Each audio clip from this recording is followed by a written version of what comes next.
Hello, everyone. Hi, Mr. Franklin. I think we're being unmuted now. Larry, are you on mute? Yes, I am. I think that was Karen's way of telling us to be quiet. Still can't hear you. Oh,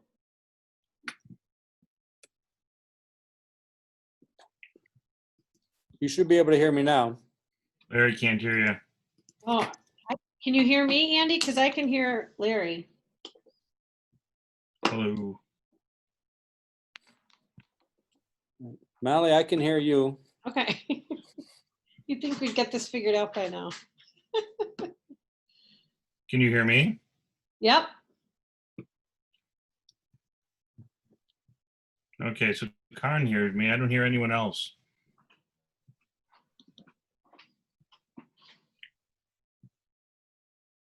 Tamika, can you say hi? Nope, didn't hear you. Hi, Andy. Did he turn his volume up?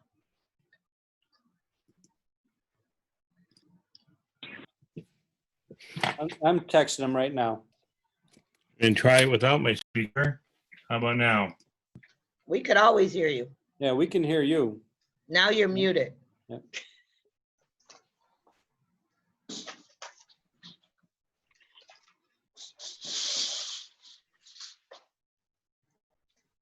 Okay. Does anyone, Larry, can you hear me? I can hear you now. Can you? No, I am not getting any noise. Okay.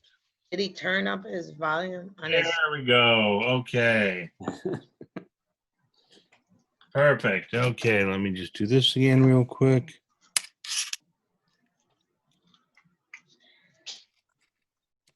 And Karen, you need to unmute Danielle, please.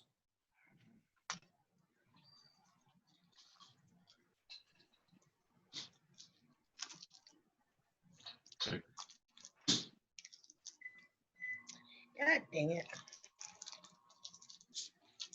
I am unmuted. All right. Hey, we're Perfect. getting close. Okay. So we have, is Teresa here yet?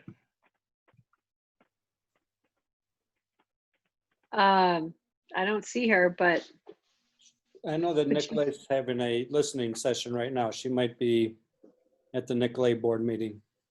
I Yeah. think I see her. Is that Teresa's iPad there in the participants? Is that Teresa? No, different Teresa. I don't see Teresa Seam. Strange. Let me just try to ping her real quick.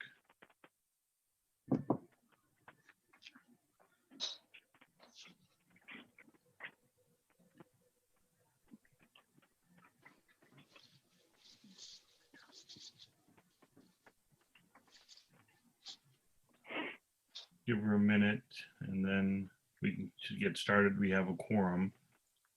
And I know there's a lot of people here.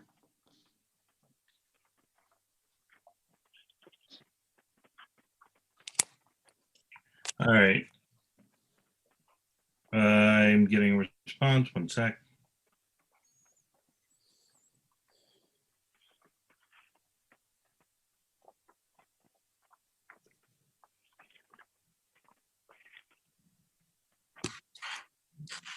Hello, Danielle. Hello, Molly. Hello, Larry. hello.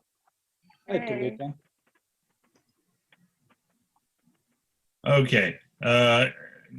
Teresa is going to join us momentarily. So I'm going to ask her to join when she can. She's still in that Nicolay meeting. We can get started and then she can join when she's able to. And that's what I was telling her. All right, then. So we will call the meeting to order and welcome everyone to our special board meeting tonight. We have probably a lot of information to get to. So I want to start with a roll call and I'll go in order from left to right on my screen. Tamika Vukovic, Here. Molly Kuchowiak, Here. Danielle Bailey, Here. and Andrew Franklin is here. Item number B on the agenda is approval of the agenda. So is there a motion So moved. and a second? Second. Okay, all in favor? Aye. Aye. Well, I'm sorry, I should have been doing a roll call vote. Tamika Vukovic, Yes. Molly Kuchoriak, Aye. Danielle Bailey, Aye. and Andrew Franklin votes aye. So motion is carried, and then agenda is approved. So welcome, everyone, and I hand it off to you, Mr. Smalley. Hey, Mr. Franklin and board and community members. We have three presentations for you tonight. We're going to start with Shannon Kilton talking about social and emotional needs of our students, be it virtual, blended, or in person, followed by an instructional committee led by Jenica Westfall, and then I will have a health and safety update from my committee. Following those three committee reports, I will have a recommendation that the board can discuss and choose to take up tonight if you want to, or we can wait until the August 5th board meeting to make a final decision. That is up to you guys. And Teresa Seam is just joining us right now, so we will have the entire board. With that, I'm going to hand it over to Shannon Kilton to talk about the social and emotional committee that she chaired. Hey, Larry, just procedural question. Are we going to go back and forth? Are we going to ask questions after each presentation, or should we be holding questions or comments till after your recommendation? Or how do you see that discussion part going? I think it's perfectly okay for you to ask after each presentation or during the presentation, because Shannon and Jenica will be on the screen at that time. Okay, thanks. All right. Hi, everybody. This is Shannon. I'm thrilled to be here tonight. Before I share my screen, I just want to say that supporting the social emotional needs of our children is a top priority in the district. We had an awesome committee of staff and parents and guardians, all with a common purpose and beliefs. But I also understand that the majority of people on this Zoom meeting tonight are probably more interested in talking about the instruction that's going to happen in the fall and the health and safety committees. But I just want to make sure that we are still valuing the social emotional needs of our students. So I realize there might not be people on this that want to debate anything that we're presenting, because I think as a collective group of stakeholders, we all believe in supporting the social emotional needs of our kids. So with that being said, I'm going to share my screen and we'll get going.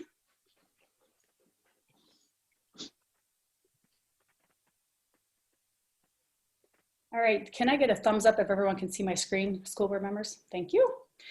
Okay, so social emotional, the reopening committee. Here's my presentation and we'll just click through this today. This workflow document here was something that each of the committees used as a guiding principle. So because I'm first, I'm going to share this so that everyone understands. We basically created workflow committees, the three committees that you're going to hear from tonight. And we each had members join our committees that met 3 days last week and collected feedback from staff and from parents and guardians on how we should move forward. Then we discussed those recommendations with the administration, and now here we are talking to the school board. So you'll notice at the end of Larry's presentation, since he's last, he will kind of close this out with this document going to the next steps in the process. The charge of our committee was to promote and support the well-being of all students, family, and staff, obviously, and then proactively plan for that to make sure that students are engaged and families and staff are supported. Like I said earlier, I had an amazing group of staff members and family members that were able to participate in the 3 days last week. We had awesome dialogues. It was great to work with so many people that were committed to the social emotional needs of our students and families and staff. So a special thanks to all these people. So in the world of education, you know that we are always using acronyms. So I'm going to introduce another acronym, CASEL, and it stands for Collaborative for academic, social, and emotional learning. So CASEL is an organization that basically is a trusted source of knowledge for high quality, evidence-based social and emotional learning supports.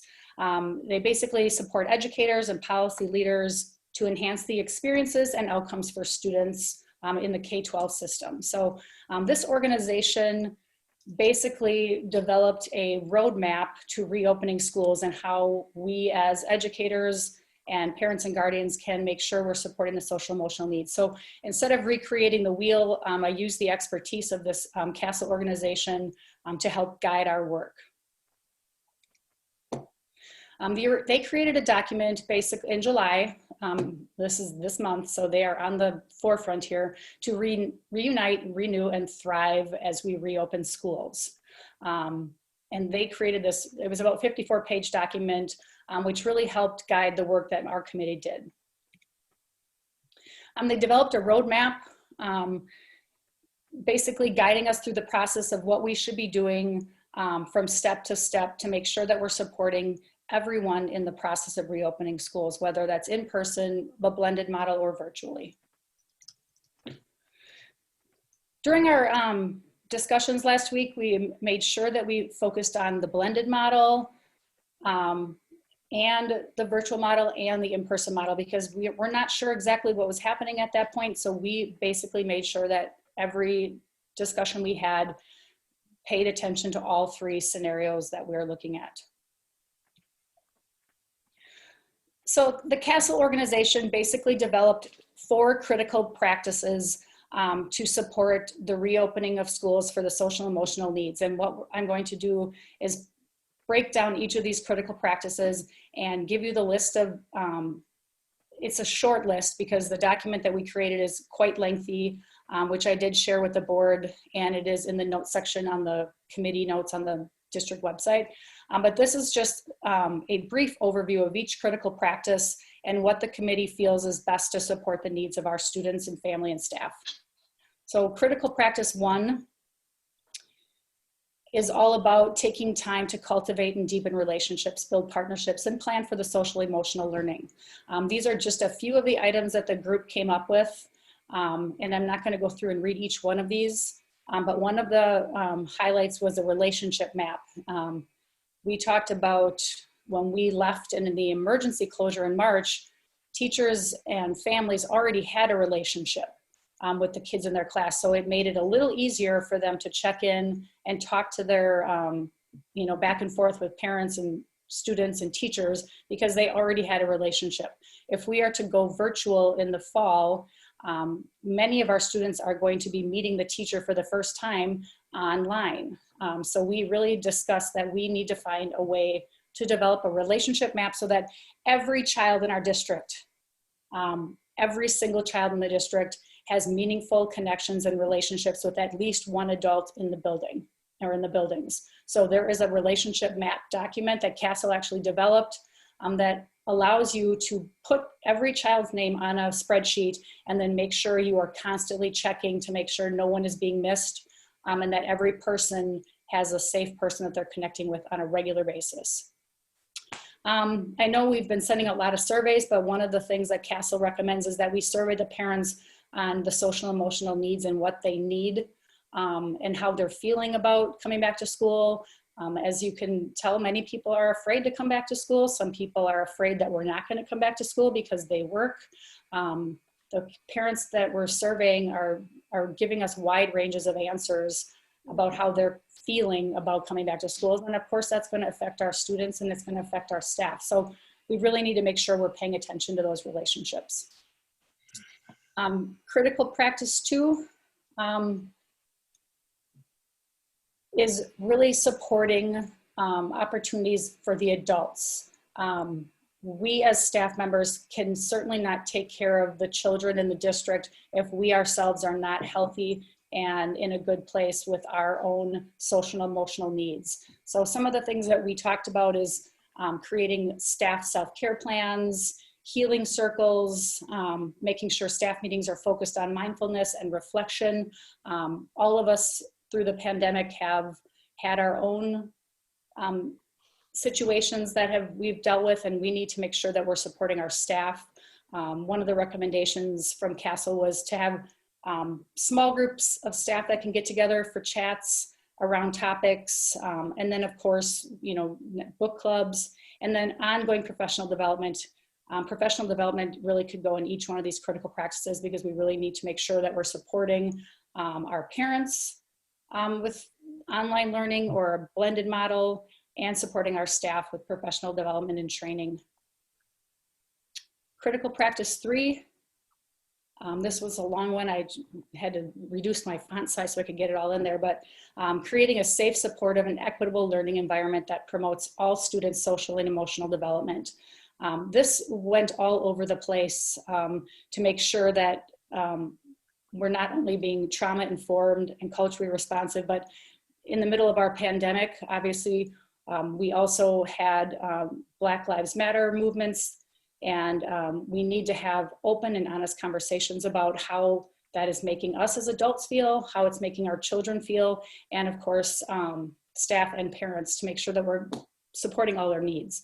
As I scroll down here, creating a virtual regulation toolkit. For those of you on the call that are from Parkway, you've probably heard all about zones of regulation, and when students need to learn how to self-regulate. When you're in the building, that's very easy for our students and staff to work on regulation, but if you're virtual, it is our job as the social emotional group that we can teach our parents how to help students self-regulate at home. And then again, we talked about creating intentional classroom library collections, so that when books are available, and books are available for curbside pickup or in-class books, if we're in the building, to make sure that our library collections are reflecting current practices and current culturally responsive things to support all of our students and staff. And finally, critical practice 4, using the data as an opportunity to share, power, deepen relationships, and support for students, family, and staff. We had some students during the emergency closure in spring that had barriers to engaging in the learning. And as I said, emergency closure, we didn't plan for that closure. We were just shut down, and we were all scrambling to support everything. And we had kids that were not engaged in the learning. The group that I'm working with, the social emotional group, our recommendation is that we really dig into this and figure out, using our relationship maps, who's not engaged and what do we need to do to help those families and kids get engaged in the learning.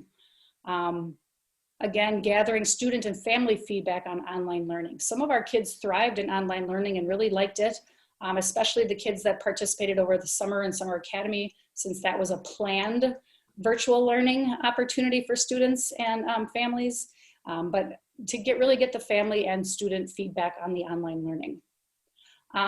Examining inequities in distance learning and blended models. Having read the survey that went out to parents this week, and I'm reading the comments, we have many families that simply are stating that they cannot support their children in an online learning model because they work, and that they would end up having to send their children to daycare. So how are we as a district going to make sure that we are taking care of those inequities and supporting all students? And then again, examining the technology devices. Some of the parents that responded to our initial survey were using cell phones as a device. And obviously, if you ever try to do anything on your cell phone versus on a computer, there's definitely a disparity in what you're able to do. Goal setting, and then of course, continuing with using toolkits on compassion and resiliency. So that's critical practice 4. Our next steps for the committee, we meet again this Thursday. Our goal for this Thursday is going to be, because as I mentioned, these are a short list of items that each critical practice focuses on. There are 20 more that are on our sheet that were not listed here. I just took a handful of them. So our committee really needs to refine this and prioritize of what we will do first, what we will do next, and so on, to make sure that we're meeting all 4 critical practices, but yet doing so intentionally. So that's my last slide for this presentation. So I'm going to stop sharing unless somebody needs me to go back to a slide, board, if you have any questions, this would be the time for me. Yeah, I do. So I don't know if these questions have answers or if they're just things to think about going forward, but for each of the groups I've been thinking about, like who will be accountable for communications in this area, or like what's the communication plan? And I hear you considering sort of how do we, like some supporting families to an extent, but just thinking about how we can share information on this topic with families, that's kind of rolled into a communication plan, I would think. And so I'm also wondering about the mental health committee that was formed earlier. Is that sort of being absorbed into this committee? Will this committee continue to do work and sort of follow up on some of the things that you've laid out, like in SEL practice 4, Yep. not kind, you know, that have Great follow up? questions. One of the groups, and we broke into groups during this breakout room during our committee work, we had one of the recommendations is to create a user-friendly website that has all of the resources. So if I'm a parent or a guardian and I'm searching for supports with social emotional, that I'm not having to dig all over the website, that we create a very user-friendly with every person's names that would be the contact people, resources. Mia Tatum Kreider, who's our school counselor at Glen Hills, is already working on the website. She doesn't have it live yet, but she's gathering the resources. So that was one of the recommendations. And then we had a lengthy conversation about the mental health committee that we started right before the closure, that this committee, this roadmap that we used with the Castle document, that we would just put that all together, that we would not be trying to run 2 separate committees. There might be subcommittees through each level of work that needs to take place. But we would, put those pieces together instead of having all that separated. Then overall for the communication, it will be on our district website, so it's easy to get to. Okay. And just one more question, Shannon. I'm just wondering, how are we envisioning utilizing our social worker, our new social worker? Like say, for example, we're all virtual, or I mean, in any of the models, but I guess especially in that model, I'm wondering how they're gonna fit in. Yep, so Denise Davis, our new social worker, was able to join for the committee partially. She wasn't able the whole time, but she did jump on. And we talked a lot about her role and how she sees that happening in the hiring process. But one of the suggestions was that, social workers oftentimes do home visits, and that our committee really focused on not having home visits be a crisis call, that home visits just become part of the practice of what we do, especially with our relationship maps. If we are finding families that are working or kids are in daycare, that the social worker doesn't necessarily go there because there's a crisis, it's there to support and be proactive. And then of course, if we're virtual, we did talk about that fact that some families may not want a strange adult in their personal space because of COVID, obviously, but that even if they were able to make connections up through a window or through, social distancing with masks outside of a house or a daycare, that, we would do whatever it takes, and that it's not a crisis call, it's a proactive support. Okay, thank you. Shannon, if I can just interject, I have just a follow-up here. In listening to your presentation, going through the slides, it seems like we have somewhat of a guideline for how we're going to approach these issues. What I'm not getting is a sense of, specifics across each of the 3 types of situations that we've identified. So I'm wondering if there is a priority list of, things that we're going to be doing to implement that are specific actions. So, for example, if we're talking about, reaching out, or we're talking about doing something to make sure that students are aware of socially significant events and so on. Whatever the issue is, do we have a list of specific actions that school is going to take to meet, those goals that you discussed based across each of these 3 scenarios? So one of the things that we talked about doing with our committee is so this committee was kind of an ad hoc committee we put together to help reopen schools. What needs to happen next after we prioritize the list of things that I've, shared briefly some of those, is that our student services team, which would be myself, our school counselors, some administrators, Dr. Rodriguez, who's our school psychologist, and of course, Denise, our new social worker. We need to gather that group and dig in deep to this work that we actually planned out. The committee obviously just put together recommendations. Now, the next steps after the committee would be that group of people digs deep into that and plans for whatever proposal the board approves. If we're virtual, we will be ready to support our students, families, and staff virtually. If we're blended, same thing. And if we're in person, obviously, we're still going to need to support our students coming back, because if every child comes back to school in person, that's going to come with a lot of feelings as well. So we will be ready. But to what's the time frame for coming up with these specific, going back and getting these specific items? I mean, are these prioritized? Do you have a list of what those? I mean, I've watched the presentation. I see the thing that you're talking about. But what is number one? What is number two? What is number three? And what, in terms of enabling 1, 2, and 3, how much time is it going to take you to come up with those plans?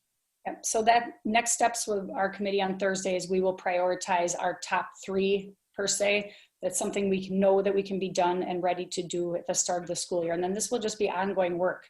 This committee will need to, if not this committee or the committee with the staff members moving forward on the student services group team, will continue this work throughout the school year. Because imagining that we're going to be in and out or virtual at some point or in person, and we need to be ready to adapt. So I think after my Thursday meeting for the board meeting in August, next Wednesday, we would definitely have a list of priorities that we would move forward with.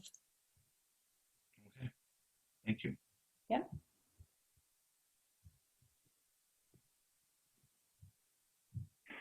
Anyone else? All right, thank you. Thank Yep. you. Thank you, Shannon.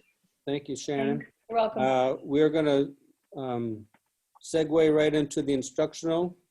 Wait, And before we do that, I just I noticed that Teresa's still on mute, and We just I don't know if unmuted that's her. on purpose. so I was just texting Karen. She's now unmuted, I believe. Okay, it's showing up. There we go. I just want to make sure that Teresa had an opportunity. Good right now, thanks. Okay. With that, we're going to segue into the instructional committee, and running that, or our leader in that, is Jenica Westfall. Hello, everyone. I'm Jenica Westfall, Director of Teaching and Learning. I am going to switch over here and share my screen.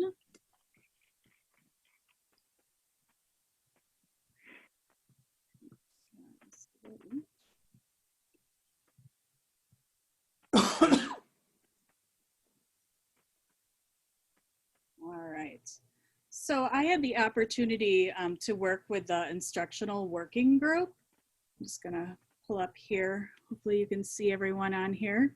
The instructional working group members included caregivers, a variety of staff members, and the building principals.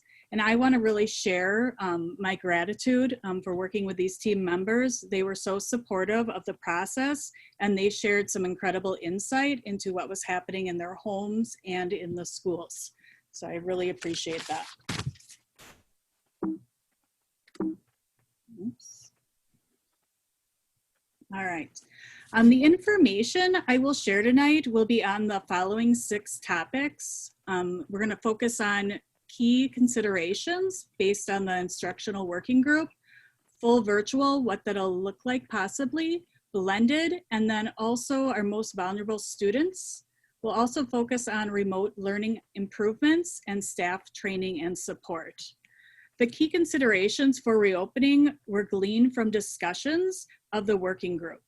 The suggestions and challenges of virtual and blended models, along with feedback and information around our most vulnerable students, improvements to remote learning, and staff training and supports were all synthesized by the team as a collective. So we'll go over each one of these throughout the presentation. I don't know if someone needs to turn their mic off, maybe. Um, No, I'm having issues, so I'm losing power in one, so I'm trying to, just in case something else happens, I can hear you. okay. So, sorry. And then the social emotional team is really a big part of all this work. It really aligns with instruction. It's a huge piece of instruction moving forward. And we just ended up having to break it out just to help with the workflow. But you'll be hearing some similar things from both my team and Shannon's team.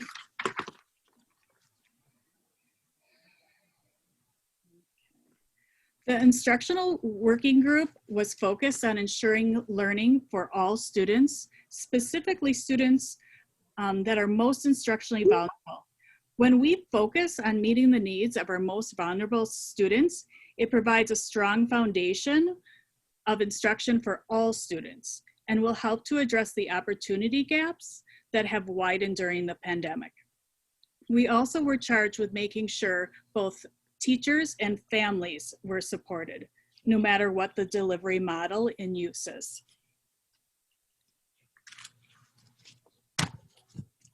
So the team spent the first day sharing their feedback on about 22 different topics related to instruction.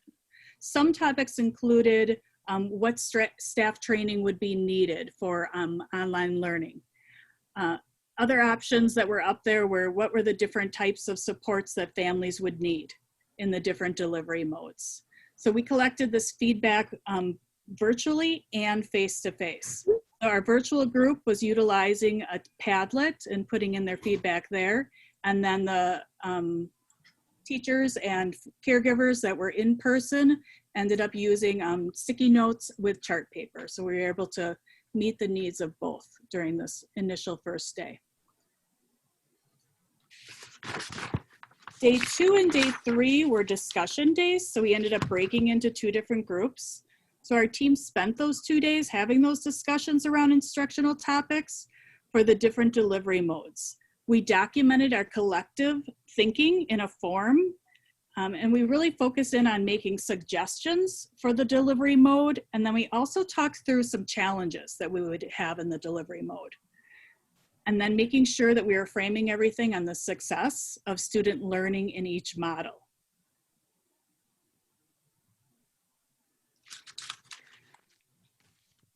So this is where our discussions kind of landed. The key considerations are a synthesis of the feedback and suggestions shared from surveys, caregivers, and the staff. So key considerations for reopening in an online or blended or traditional with an online option model, we would need to have rigorous and robust standard-based instruction and curriculum, a clear schedule and expectations for students and staff, opportunity for small group and individualized instruction, additional supports and instructions for our vulnerable scholars. We need to provide teacher planning time, consistent planning time, a hybrid approach, both live and recorded lessons, focus on teaching the whole child.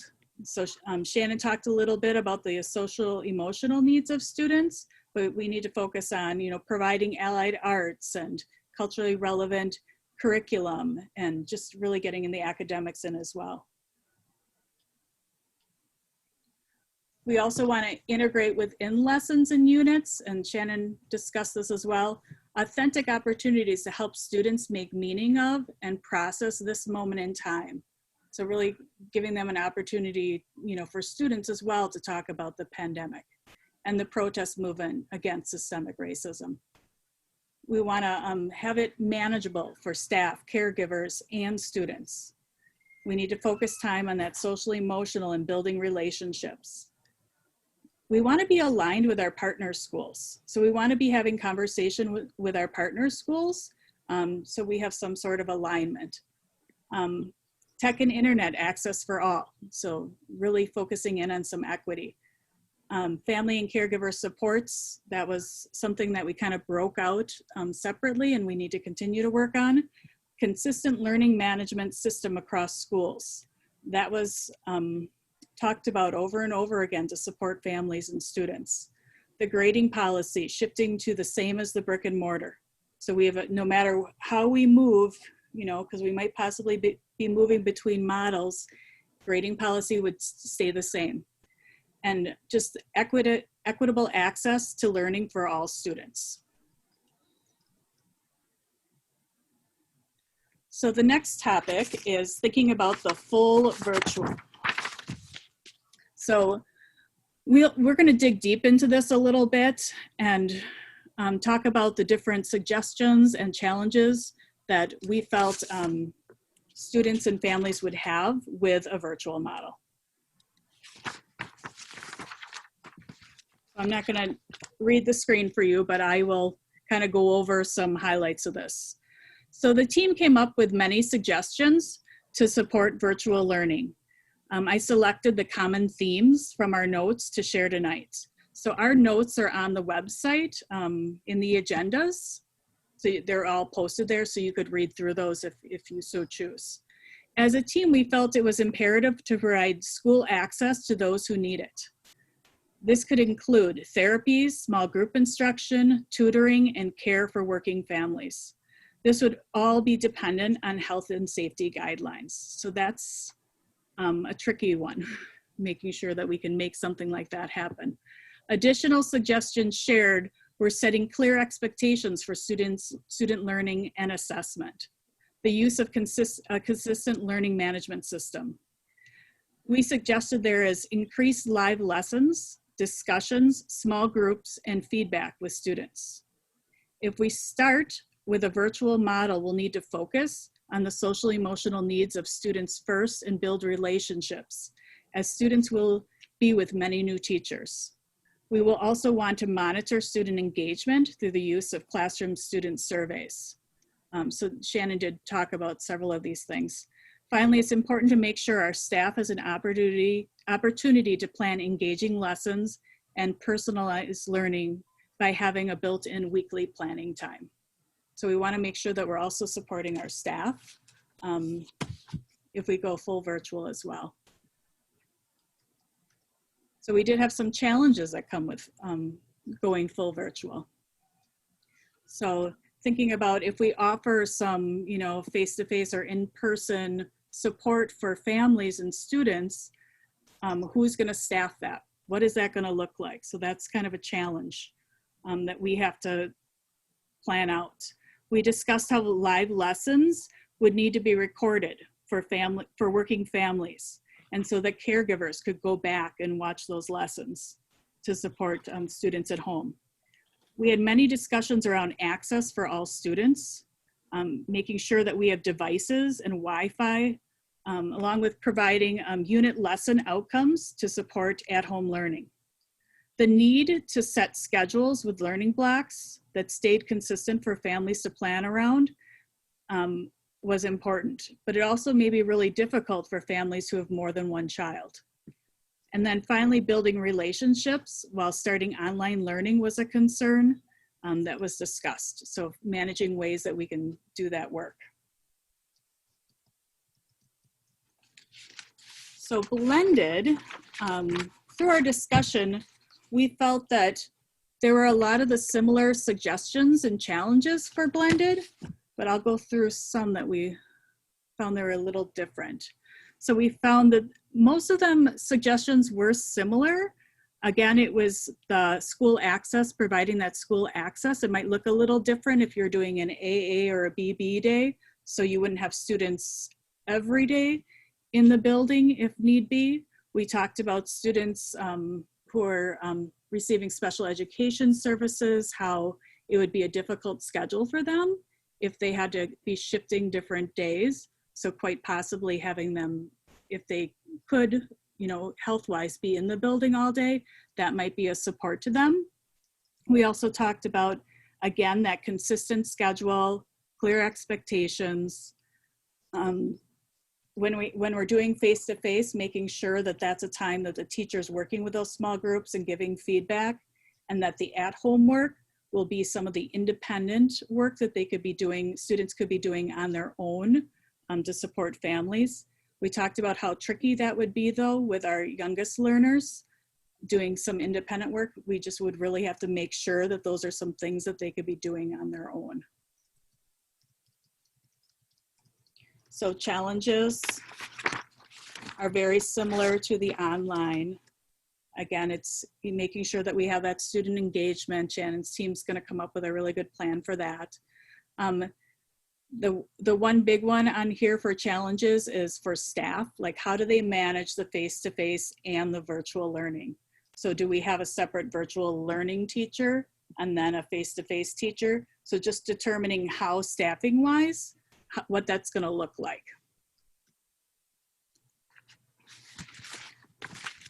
And then kind of digging in here about our most vulnerable students.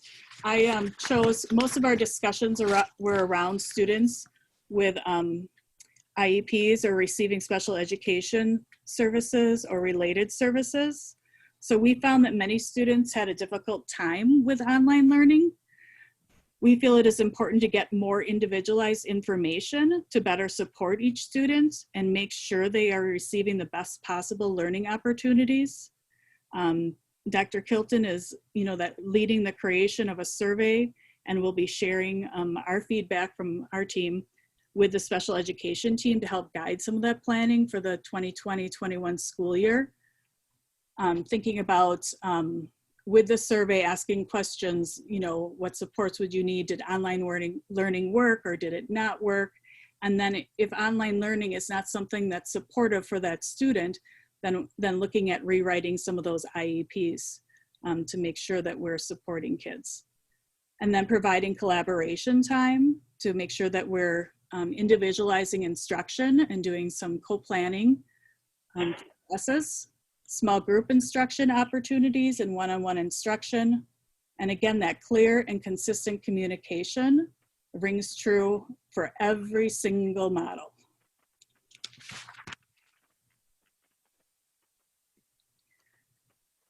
So 5, remote learning improvements. So the Glendale-River Hills virtual learning model will be very different from the emergency learning that was conducted last spring in a number of key ways. Shannon has alluded to some of this, but I'm gonna share more. So our virtual learning will provide live video classes, structured schedules for students to attend synchronous live video classes with teachers, along with time for teachers and students to check in, to ask questions, and if there's any concerns that arise. We want to provide small group instruction along with one-on-one sessions as needed. We're going to schedule in-person access if we need to support our vulnerable students. We want to provide some of that limited supervision at school if possible. Also, similar to last spring, students who need access to a laptop will be provided a device, and students who need access to Wi-Fi will be provided a hotspot. Food services would continue. So in spring, we were all on lockdown, teaching from home while taking care of families without planning, without professional development around online instruction. We now have, time to plan. We're training staff, and we have the resources to do this well. So I want to dig into that a little bit.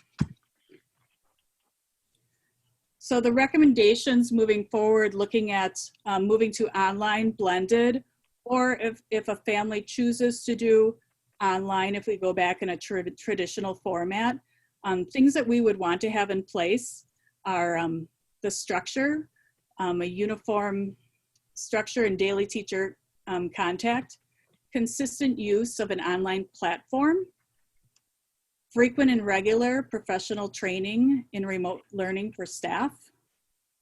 We're going to use and lean on our Wisconsin standards and our high quality curriculum. And then we're going to return to standards-based grading and letter grades for the middle school. So when we think about schedules and teacher contact time, this is a work in progress. as the building principals and the staff know the schools best. So we want to lean on our experts, and that's the teachers and the building principals. So schedules will be created at the building level using feedback from our working group. So we do want to have that morning meeting time, as Shannon talked about.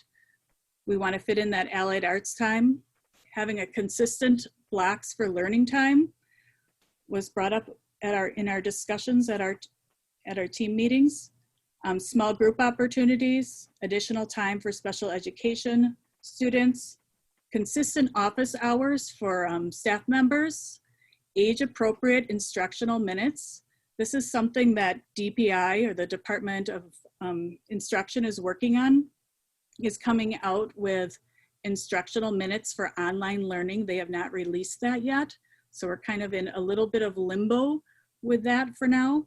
And then we want to make sure that this is manageable for students, the families, and then also our staff. So a consistent learning platform was a topic of discussion quite frequently during our group, and honestly, this is probably needed for a district anyway, so this is an opportunity for us to grow as a district and make some changes that'll support families, whether traditional, online, or blended. So we're looking at a consistent platform utilizing Google Classroom, and then also embedding Seesaw with that, which works better for our youngest learners. So having that consistent LMS and providing training for staff, students, and families is going to be key for student learning success. So not only do we have to train staff in this, but we're going to have to spend some time with our students. And then we also have to offer opportunities for families to get training. So, and we're thinking possibly nighttime Zoom meetings to provide training for staff, support hotline, and then possibly putting up some support videos on the website.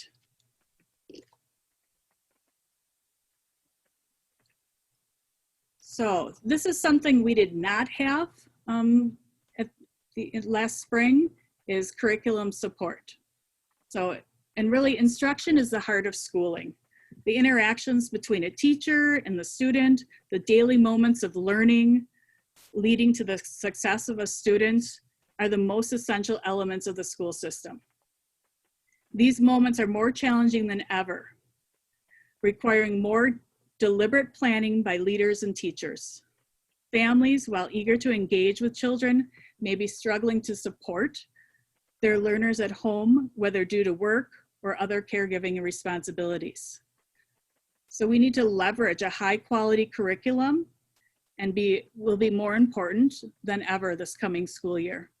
It will allow teachers to be more easily collaborate and then plan around student learning. So when we think about the curriculum, we really want to make sure that we're providing a cohesive curriculum that multiple teachers can teach across the board and do planning together. So it's not one teacher's doing a different curriculum in every classroom. So really that cohesive curriculum is so important. And then it also helps with the co-teaching to support our students with special needs or a diverse population. Families,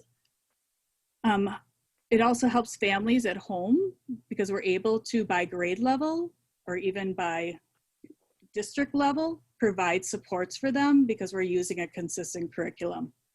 The curriculum providers, this is something that's new. The curriculum providers we utilize in our district have all come up with supports for online learning. So they've been focusing on this throughout the summer. The trainings are starting to happen mid-August for all these curriculums. So they're pushing all of that out. So our teachers are going to be able to get the training that they need to support students in an online learning environment. So I can kind of go through a little bit of this of what this might look like.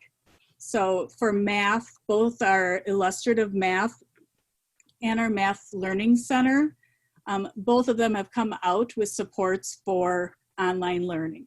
So they've come out with lessons, they've come out with videos, they've come out with parent supports. So we're going to be utilizing all that. We use the Teachers College reading and writing units along with their phonics programming. They have also come out with support for teachers. They have redone the pacing to support online learning. They have videos to support teachers and caregivers and parents. They also have videos to help support our staff throughout this time. The other thing that we have is grading and feedback. So when utilizing that same platform, it'll be much easier for families to see the grading and the feedback. So in online learning, it's going to look a little different than in a traditional classroom. But the curriculum that we use, the providers are providing online options to collect the assessments and different ways that we can be doing assessment. So we also have Google Classroom over here at the bottom right-hand corner, so you can kind of see what that would look like if you wanted to be checking grades. There's also snapshots. If kids are doing drawings or writing, we can take a snapshot of that and it can go into a digital portfolio and they could be provided feedback. You can do voice feedback as well for the younger students or any student actually who would need that. So there's lots of opportunities for us to, even if we're not doing the online learning or blended, we can always use this even in a traditional model. And then finally, the staff training. So before we dig into this, I just want to say that we have the most amazing staff and they care deeply about students, families, and the work. And I think if given the time and the right resources, I think online learning is going to be amazing for our students. So here are just some of the examples of some of the training that we currently have in place for our staff. So in early August, we are going to be doing platform training, going through expectations of what that'll look like, setting up a Google Classroom, Zoom training, Screencastify. You can read the screen if you want. We ordered a bunch of supports for classroom teachers as well. We ordered the lesson support, the caregiver support from Teachers College for Reading and Writers Workshop. We're sending, if they're accepted, we're sending about 6 teachers to an online workshop for how to set up your reading and writing workshop classroom for online. We also have John Spencer, who will be doing training in August with us on engagement that I'll talk a little more about later. And then also just really focusing on our commitment to equity work and all the things that we're doing. We'll continue that training. And then finally, like I mentioned, John Spencer will be joining us in August. This will be with all the partner schools. I'm really focusing on virtual and distance learning environments, just how to empower students and just up their engagement. So he'll be focusing in on that, giving us all different strategies that we can use in the different grade bands. So that's going to be his focus. And then I know this is such a trying time for so many families with real difficult decisions to make, and the board has a difficult decision to make, but I'm going to choose to consider this an opportunity for us to grow and really enact some change for 2020. Thank you, Jenica.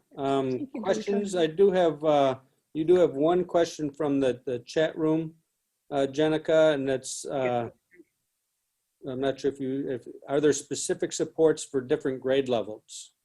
And you kind of answered that. The quick answer is yes, but can you dig into that a little bit deeper?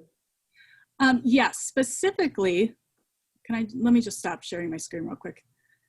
Specifically for each grade level, it depends on the content area, right?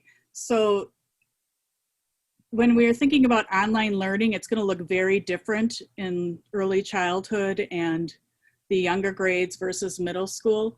So when we're talking about like ELA, Reader's Workshop, Writer's Workshop, or Phonics, we are trying to send each one of at least one teacher per team to the Teachers College, and their support is that they're actually going to train how to do online learning utilizing the units of study. So they're going to set a teacher up for their first unit. So that's a huge support for the ELA. When we look at our youngest learners, our K-4 learners, the curriculum that is supporting K-4 learning is based from the Boston Public Schools. It's called Focus on Learning. They also have a bunch of online supports of how to do a schedule, parent videos. So they have a bunch of supports there as well. When you look at the different content areas, again, math and all of that, they're going to be working together in teams to go through some of this work. So sometimes it depends on the grade level. Sometimes it depends on the content area when you're talking about middle school. I don't know if that answered your question completely. I think so. Any questions from the board? I just have Go ahead. I have a quick question. Last year, I anticipate in our district, amongst others, that engagement of students on a consistent basis was very difficult. And when you reflect on the engagement or lack thereof of some of our students in the district, what are some kind of like specific plans in place to make sure kids are, and I don't mean like engaged as they're sitting here, I'm talking about actually being present in a session and doing the work, and what are some of those specific plans that this committee came up with to increase that engagement? We did not come up with specific plans, but I do have kind of a planning document for that of training our staff on strategies for engagement. That's also what John Spencer will be doing, is supporting staff in strategies for engagement. And then Shannon's team is working on, like, let's say you're noticing a student is not engaging or is not showing up for online meetings, then that's going to shift over into a process of, you know, how do we get that child engaged? And we're going to have some conversations around that. Okay. We want to train our staff in how to do some of that work. And then we also have to train students. And Mr. Spencer will be talking about that, is getting students to take some ownership of their learning. It's different with a 4-year-old, you know, versus a middle schooler. So we also have to teach kids, you know, with, you know, self-reflecting, with rubrics, with, you know, different things that can help gauge their engagement. Okay, thank you. Mm-hmm. So, you know, I just wanted to say, I mean, I'm really encouraged that you've been able to identify all these different areas in which, you know, we need to bolster our approach to virtual learning. That was a really thorough list of items and topics and training in particular that need to be done. I guess, you know, in addition to planning for the year with all the questions that are up there, it's a lot of burden on teachers as well. You know, how is that going to be combined into, you know, the regular teaching responsibilities? Is that just going to be part of the regular, you know, back to school and services that they do? It's going to be additional. You know, it's great to go through training. I'm all for it. But, you know, I also want to make sure that we're doing what we can to make sure teachers don't go nuts and pull their hair out from all the additional things too. So I just want to see, you know, how that's planning to happen. If there's a timeline, you know, if it's going to be part of the regular training or what. Well, I think I'll jump in there, Jenica. We just notified staff that we have 4 additional professional development times for them. Instead of doing an 8-hour online session that would overwhelm people, we broke it into 4 2-hour sections. And we gave them the dates that they will need to be a participant. I do believe, because it's somewhat late notice, that I'm not sure everyone will be able to make it, but they will be recorded live lessons so that every staff member has the additional support that they will need to start an online classroom if we do all virtual or mostly blended type of return. And the reason for that is, what we found very, very successful was our summer academy. And Dr. Smith is going to give you a report at the August 5th board meeting, just how successful that really has been. And the reason that we believe it's been so successful, and Jenica kind of mentioned this at the beginning. And in March, this was thrown upon us and we did not have time to plan. We had time to plan Summer Academy and it's become very successful. We'll do that same planning with every single instructor here in the district so that every single instructor will be ready and know what's expected of them going into the fall. And then the other big difference that I'm going to also talk about in my presentation is, if you remember, in March, the state shut us down. And they were very specific that we were not allowed to bring in students or staff members into the building except for emergency personnel, food service personnel, custodians, and those type of things. That's not the case in the fall. Even if we go full virtual, we can still bring in small groups of students and staff to make sure that we're meeting the needs of everybody. Another follow-up that I had is with the 3 different options that are out here, and also with the training that we're talking about specifically, is there any budgetary impact to what it is that we're going to be taking on instructionally? Yes. Yeah, the quick answer is yes. It's going to be a little bit more expensive. For just the staff trainings alone, obviously there could be some cost to that, but also getting the supports that we might need to send home. The instructional committee really talked about, when you talk about a platform, right now we're pretty much iPads at Parkway and Chromebooks here at Glen Hills, and the idea is, correct me if I'm wrong, Jenica, is probably doing Chromebooks down to at least the 1st grade level. So we may have additional Chromebooks that we will need to purchase to make sure that every student has what they need so that there's a consistent platform. What we heard are some of the feedback that Jenica got and that I also got was it's difficult to have different grade level kids on different platforms. So we want to have a consistent platform throughout the district going forward. What is the cost, since you mentioned it, to the staff training, both bringing in people and, just the registration? I don't know if this is, included in, you said it's an extra day for teachers. Is that part of what they're normally paid for?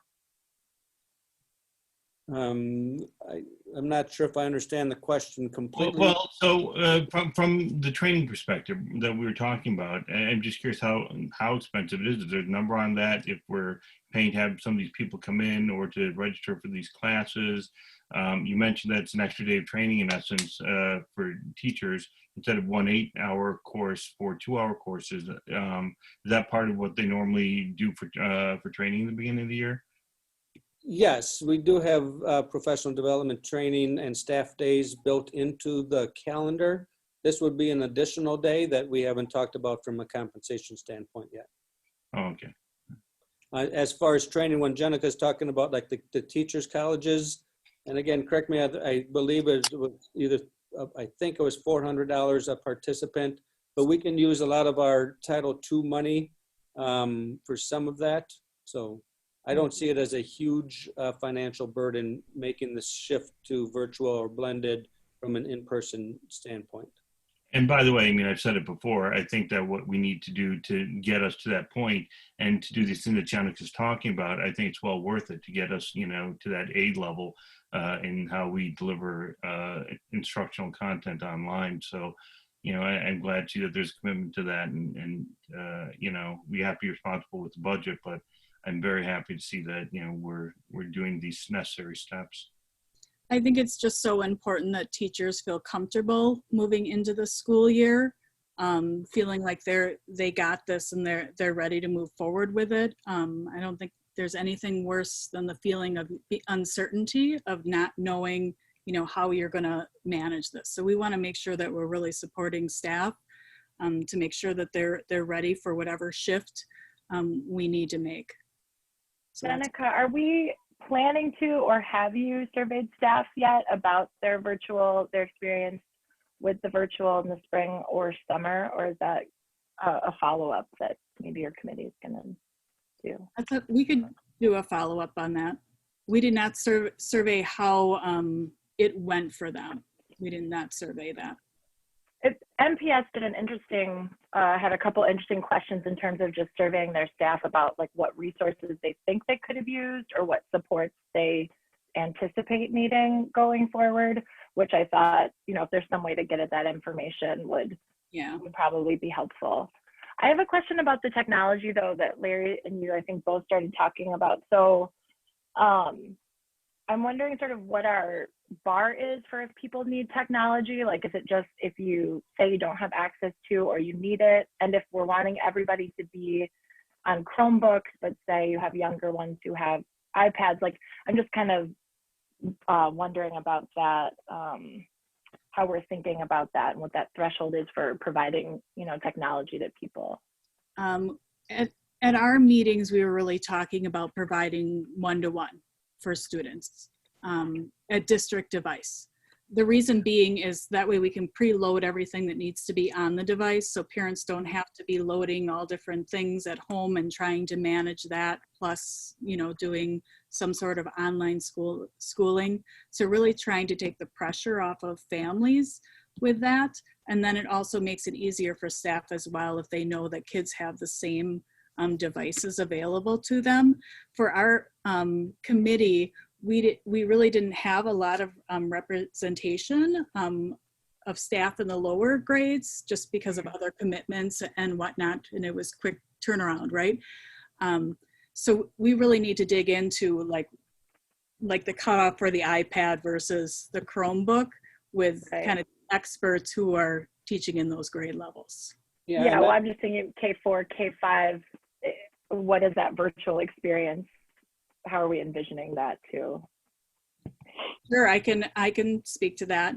So on the site that kind of supports some of the work we're doing in K4, it's a very short video, a quick 10-minute lesson, and then kids might have to go find something in their house, and then they bring it back or watch a short little museum video, go do something, and then come back and might have a little finger play, or they're doing some shared reading. So it's really short little snippets of things that they're doing, and then they're doing something engaging in some part of their house or outside based on whatever the content or the theme of the unit might be. And ours starts in K4 with families. So that'll be our focus starting in the beginning. And I do believe as we move into August, we will have not many, but very specific staff surveys, but also parent surveys more by grade level instead of just an entire district. We had a survey sent out yesterday, and it's coming back kind of what I had fairly thought was going to be, which is we have a lot of people who really want all virtual, and we have a lot of people who really want to be all in person because of their family needs. And I think we have to be able to dig deeper into that by grade level, and we'll do that with specifically worded surveys to parents so that we know exactly what their needs are. Because again, just reading some of the comments in the chat room I'm not going to go through each chat, but I am reading the comments that I do believe we have to have after school support for parents who are working during the day and that will be home, so that they, have a teacher or an adult that they can get a hold of in school to help them with their students at night also. So those are things that we are thinking about. And as we get more and more specific into it, specifically if we end up in a virtual or a blended model, that we will have those answers to people before the start of the school year, obviously, but by our next board meeting too. Question for you, just in following up on that. And by the way, maybe we should, at least take a moment to look at some of those questions. I know that we don't have formal visitor participation today, but perhaps when the board's done with questions, we can go back and try to go through some of those. But I did want to just, ask in general, since we're talking about teachers and what teachers think, what's the extent to which we've gotten right now a snapshot of what teachers think, in terms of not just their participation in the committee, but in general, what has their feedback been? How have we gotten that feedback? Do we know who is opposed, for example, to be in person, or if we're going to be losing any staff because of the nature of the instructional model? It just seemed like a relevant time to ask the question, if we know what staffing is going to look like. So we did a staff survey. The feedback that we received from them was Quite a few staff members said, you know, obviously, if they are one of the main caregivers at home, they need the professional job, and that they will do what the district asks them to do. If it's virtual, okay. If it's a blended model, okay. If it's a all person in school, okay. There are a few staff members who have contacted me specifically with concerns about if we choose to go fully in person because of health issues. We would support those staff members as best we could. Understanding that at the very beginning, we've talked about that even if we are fully in person, we would offer a virtual option for parents if they chose to want to keep their kids at home but stay part of the school district, that we'd offer that. And so I foresee that staff members who aren't able to be here physically because of health could become our virtual at home scholars then. What Can I number- say something? Go ahead. And this could be just my opinion, but we have been discussing these things for the last couple weeks. We haven't even finished the last committee, and they haven't given us our recommendation yet. Some of these questions may be irrelevant if they give us the recommendation, and then we go from there. We have listened to parents for the last 2 weeks. The board has not said anything yet. We haven't given our input on it. So I really want to, for me, and you can disagree or not, I want to hear the last committee, and then I want to hear the recommendation, because all these things that we're talking about, it might be irrelevant if they have a recommendation. Then we talk about the recommendation. Because what happens if the recommendation has nothing to do with everybody going into school, but we keep asking about those questions when that may not even be the recommendation. So I would like to hear the rest of the presentation, and then let the board discuss what we think, because it's our decision. And then we go back to asking questions once we have a recommendation. We don't even have a recommendation yet. That's just my opinion. I mean, you can disagree or not, but we're going around in circles and not getting anywhere to the end of it. And I want to hear what the recommendation is so I can say, all right, I agree, or let's discuss this, or can we do something? But right now we're going in circles. I understand what you're saying. Then, Larry, if no one else has any other questions about it, that's fine. I do just want to ask one quick follow-up, and then I'm ready to move on, which is what number of teachers that we have are what percent are not willing to go back to school in person? I was getting texts at the same time. Could you repeat that question? I'm sorry. No, what do we have a firm number of what number of teachers are not going to be back in the building? I don't think I have a firm number. I had 11 staff members said that they have concerns, but that doesn't mean that they're not willing to come back with precautions. All right, thank you. So I'm going to start, unless there's other questions for Jenica specifically. Well, I mean, I have questions, but I agree. I mean, I'm fine with waiting till we get to the end to make sure that they're relevant and not wasting time. So. And Danielle, I apologize if anybody has it, but like I said, we're going to cut you off. You are a board member, and I apologize. I just want to hear the last of the thing and then hear what their recommendations. So I'm not trying to disrespect anybody. I totally agree with your point. I have questions because I always have questions, and that's, I know that I will be able to ask them. So I'm okay with that. I'm happy to get to that as well. So okay. Thanks. And I apologize if I disrespected anybody or anybody thought I was being disrespectful. I apologize. I like your straightforwardness, Tamika. Works for me. I'm going to start with the Health and Safety Committee. My report is fairly quick. I want to start with thank yous also for multiple reasons. Number one, we had quite a few people who signed up, and we had a lot of great participation from our committee members. The next slide shows the committee members. As you can see, quite a few parents and staff members participated, and I was the first committee to go, and I want to thank Jim Beckman specifically. He was my co-host. We also had Idea and Mallory. We're going to talk about that. We really broke into the building specifics, and Idea and Mallory were part of the Parkway talk, and Sherry Tucker was part of the Glen Hills talk with Jim Beckman, and I'll get into the full report. But we were the first committee to go through, and we found out very quickly that my computer or a computer, you cannot do a presentation as a full group and do a Zoom at this throughout the same computer. The communication and the volume did not work. So my first committee meeting lasted all of about 15 minutes, and we finished very quickly over the next 2 days, Tuesday and Thursday, and did a lot of great work. And so I wanted to thank everybody who was part of the committee for sticking around even through some technical difficulties on that first day. So our charge of a committee was very specific, and we talked about this before shutting down on the first day, that eventually kids are going to be in school. I'm not sure if it's going to be September 1st. I'm not sure if it'll be at Thanksgiving, but sooner or later, kids will be in school to what we would call a traditional model of learning.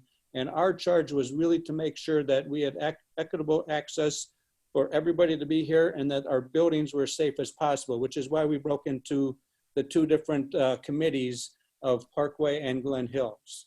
So knowing that, you know, we in education always have acronyms and things, and Mr. Beckman was great about, and if you go to the next slide, he talks about, well, first of all, our agenda was really to dig into each decision by building. We created a list for reopening that we will put into a full document that we will share. Hopefully it will be finished by, well, it won't, hopefully, we will have it finished by the August 5th. So it's very specific about hand washing, recommendations about when students and staff are in the building, what's the expectation about social distancing, what's the expectation for face masks, those, it's going to be very specific outline of what's needed by building.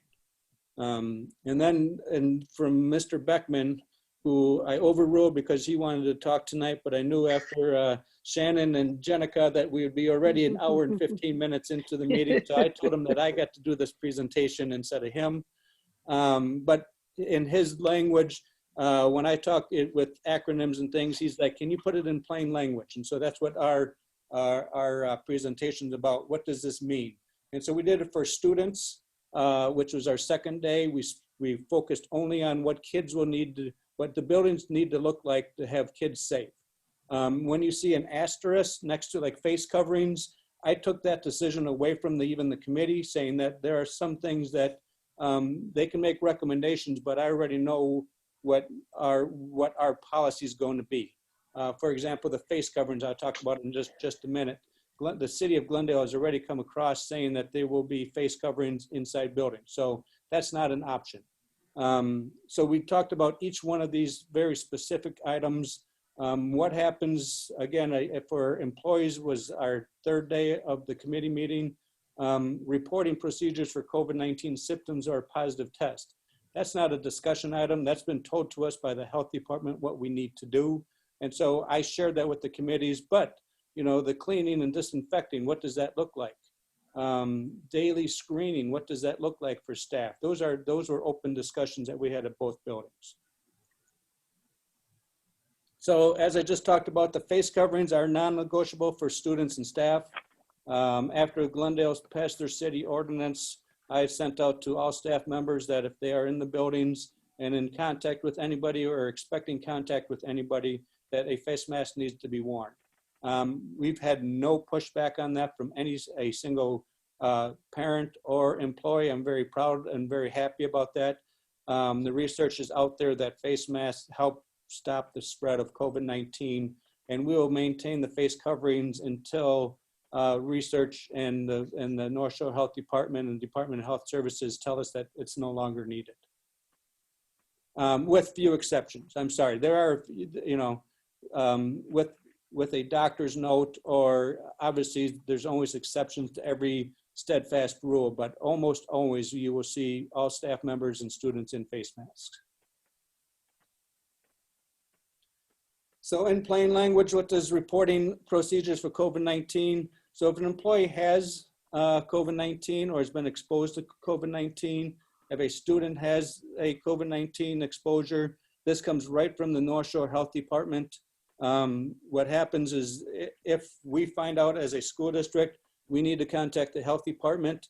If it happens outside of the school district, we are telling our employees and any students and families that they should contact the health department and the school district, because we are working together with the health department to do the contact tracing, I'm sorry. And I've been meeting with superintendents in the North Shore Health Department every Tuesday and Thursday for probably since April, having discussions about how that's going to work.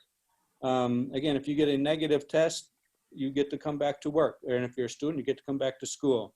If you have a positive test or you've been exposed to somebody closely, then you will follow the quarantine procedures. Do the contact tracing, you communicate with the health department, and the health department will give you the okay to go back to work and or school if you are a student through their policies. So that's not an option for staff to decide if they want to tell us or not, or for students to decide to tell us or not.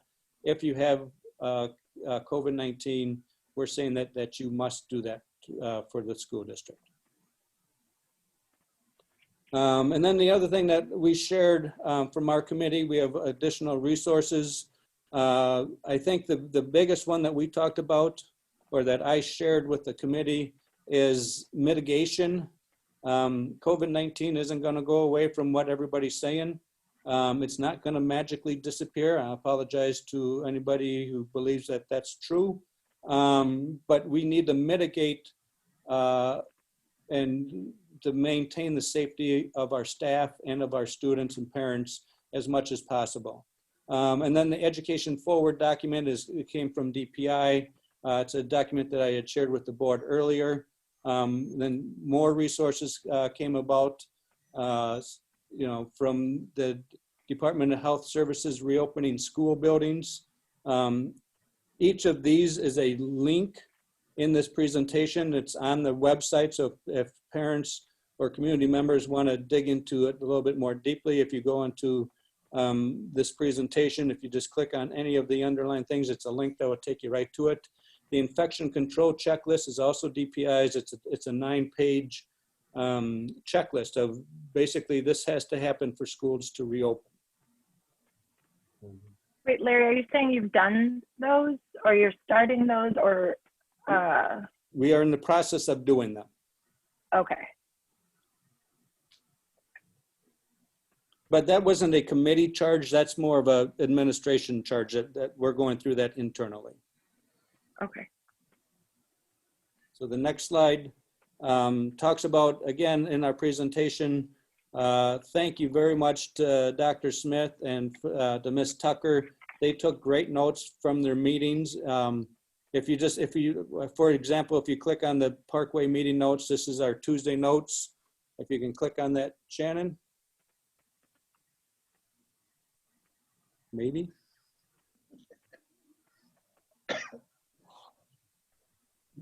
If I click on it, it's going to end your slideshow, but never mind then, because I do have a couple more slides that I want to talk specifically to the board, which includes the recommendation piece. So each of these on the presentation will go right to the notes that were taken by each committee. The North Shore Health Department, and I think that's the very next slide. I think I put it right into it. They have a 4-page process about what schools need to do to reopen. Currently, over the last 2 weeks, from my meeting today with the North Shore Health Department, they are expecting for schools to reopen to have 100 out of every 100,000 people, 100 or less of positive cases. Last week it was 357 in Glendale.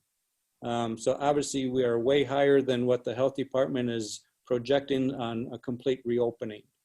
So Wait, Larry, are you saying that PDF is to about the schools phased reopening? Because that link earlier sent me just to the North Shore's phased reopening, which doesn't include schools, I thought. This is reopening of all businesses, and schools are included in that. Okay. Unless I clicked the wrong one and linked the wrong one. I'll double check after this meeting. Okay. And then my last slide is back to what Shannon started with. Really, we are down to the lower right-hand side, the school board meeting, the feedback that we are bringing to you in recommendation. All three committees are coming back together on Thursday to work specifically about the reopening plan that we're going to discuss in just a minute.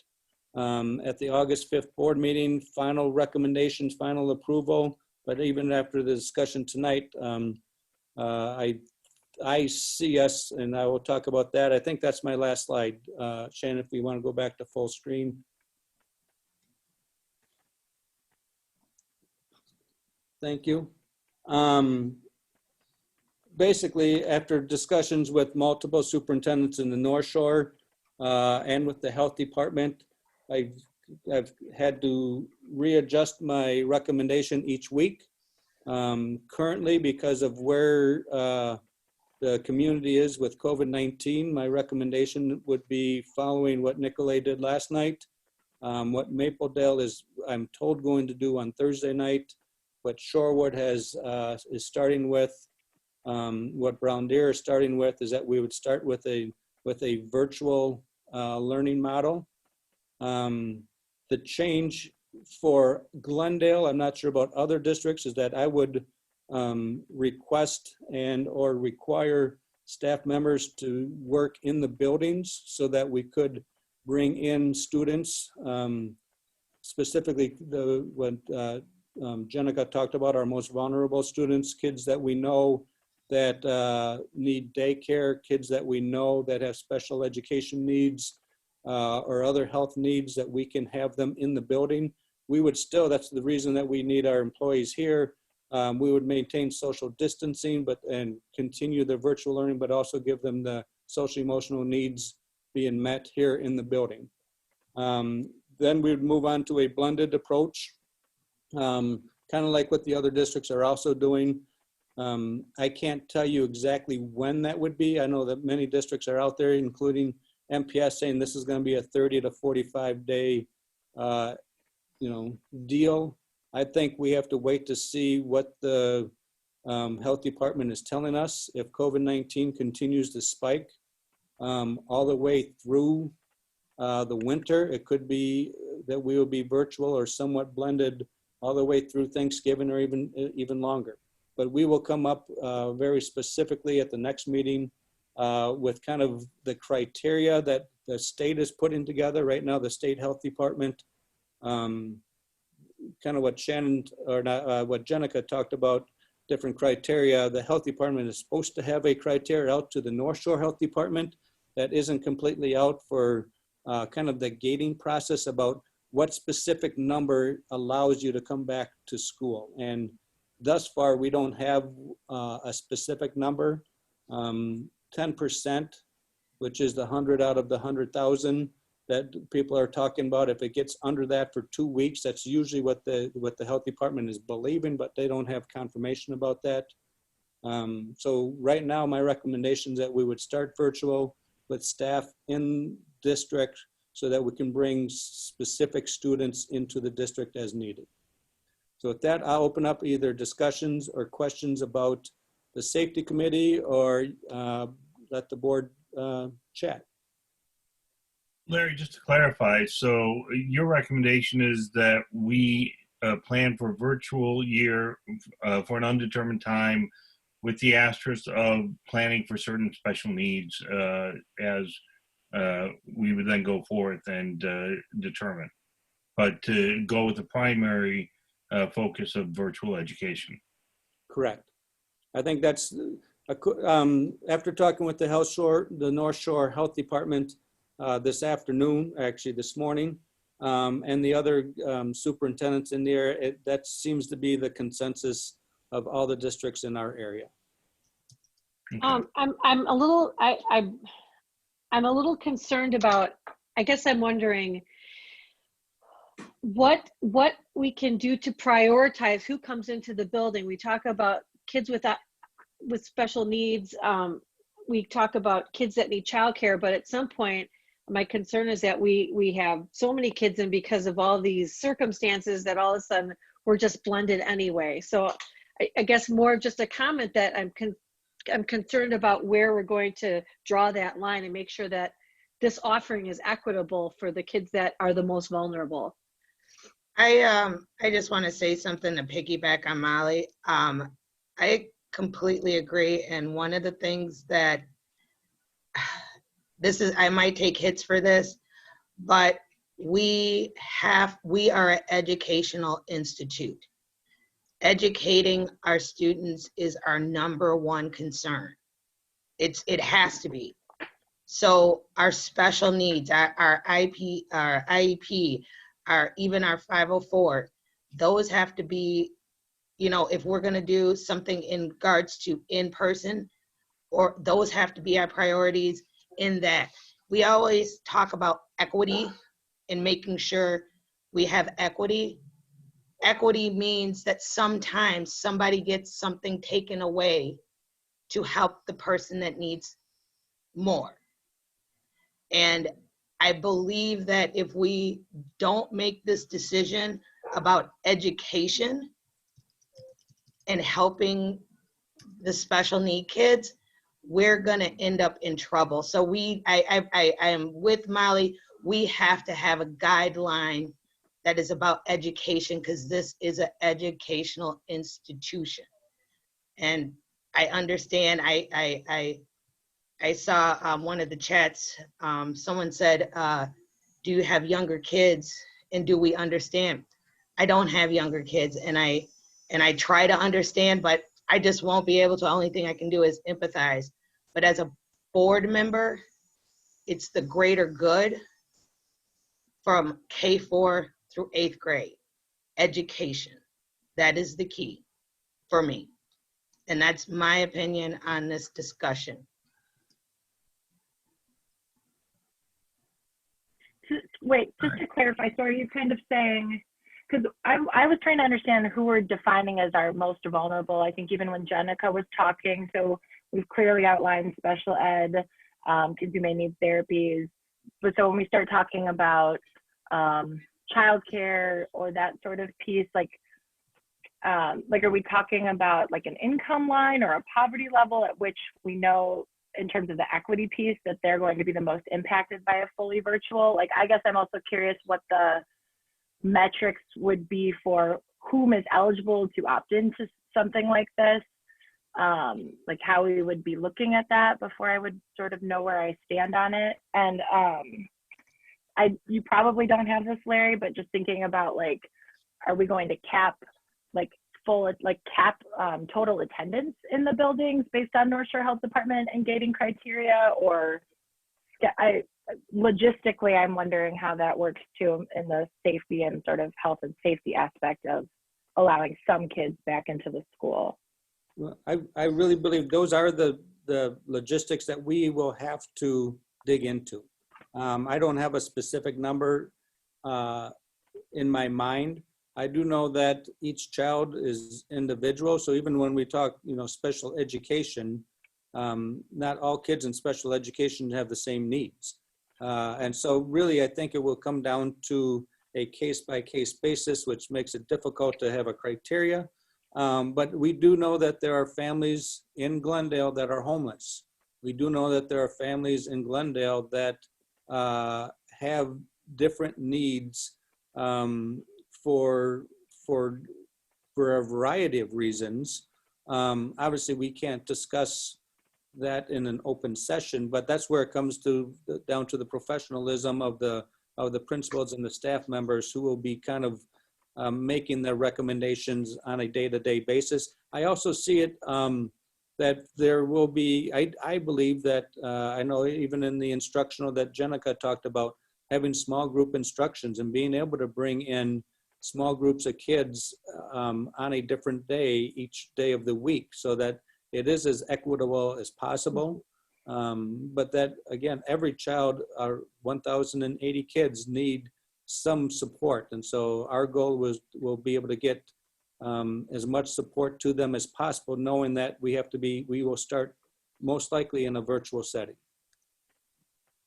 I just want to echo what everyone else is talking about here. Certainly, to go forward with virtual would be the safest environment and most sound approach, really, to protect the health and safety of our students. But we do need to have that eye on equity. And I think that the primary issues, again, are, as we've already talked about, students who have special needs, students who are going to need to get some additional instruction, or as you and Jenica just noted, and that Jenica noted before, possibly being brought in for small group.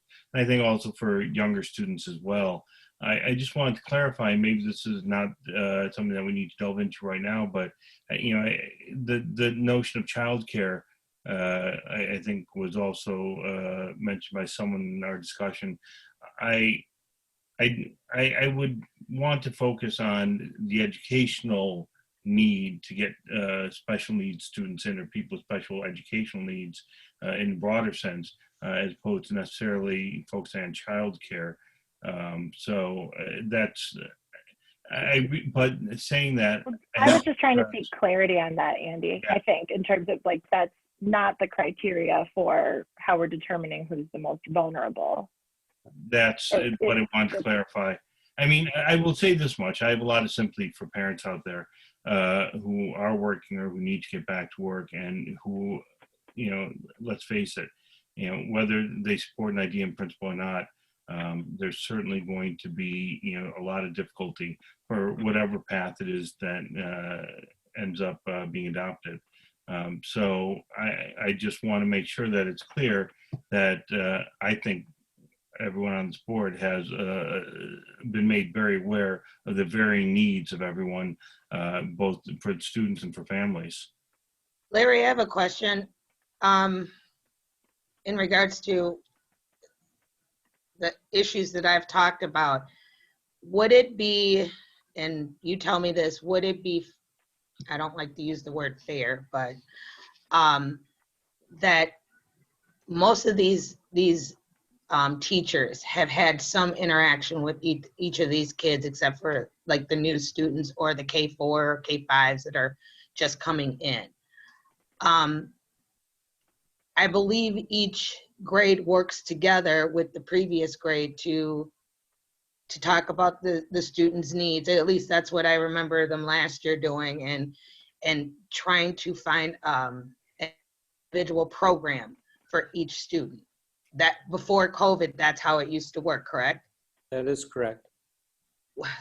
Is there a way to do these individual plans for the students, identify the ones that need that personal interaction, but still helping people who need support? That doesn't necessarily mean that they have to be in the building, but they still get the support they need. Is there a way to do that? Larry, can I take that one? Sure. So Tamika, the social emotional committee actually addressed that by having the current year's teacher, last year's teacher, working with the new teacher in a collective Zoom call, for example, if you're my last year's teacher, that you would be involved in helping transition me to my new teacher in the next year. So that was on our list to make sure that we are including the teacher from the previous year, and not only for helping the transition, but also for some closure. Many of the kids, that's their connection, and they need that closure from last school year because we didn't really get a closure to help us transition to the next school year. So that is on our list of items from the social emotional group. And then just, if I can quickly just address the special education discussion, the goal will be to send a survey to all parents and guardians of students with IEPs, students with health plans and 504s. And I would get each person's name so that I'm ensuring that we get a response from every parent or guardian in the district and what their needs are, because some families may have found success with virtual learning, even if their child had an IEP, and would continue that. And some of our students in special education are medically fragile and would not be able to come into the building. So we would develop plans for each individual child and meet their needs accordingly. So it wouldn't be a blanket statement that all special ed children would be required to come in. It would be case by case basis on their needs and the needs of the families. Shannon, is there an assessment or a tool that the district has that can maybe gauge the lag certain students experience going virtual? So maybe they can also, those needs can be addressed too?